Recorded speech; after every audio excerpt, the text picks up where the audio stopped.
নমস্কার বন্ধুরা, good morning. আজকে আবার একটা নতুন টিপস নিয়ে চলে এসেছি আপনাদের সামনে। বন্ধুরা দেখবেন অনেকের দাঁত হলুদ থাকে, সেটাও কিন্তু বন্ধুরা খুবই খারাপ লাগে। অনেকের কাছে হাসা যায় না, মানে কথা বলার সময় কিন্তু খুব খারাপ লাগে যার দাঁত হলুদ হয়ে গেলে। তো বন্ধুরা আমরা এটা কি করব, দেখবেন অ্যাপেল সিডের একটা ভিনিগার পাওয়া যায়। সে ভিনিগারটা নিয়ে আপনারা যদি জলের সাথে মিশিয়ে একটু কুলকুচা করেন তাও চলবে।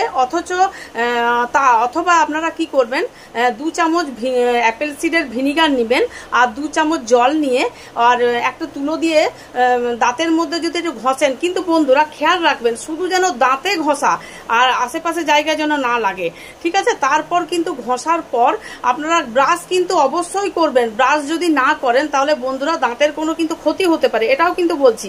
সাবধানে কিন্তু ঘষবেন আর ব্রাশটা জরুরি আপনাদের কিন্তু ব্রাশ করবেন।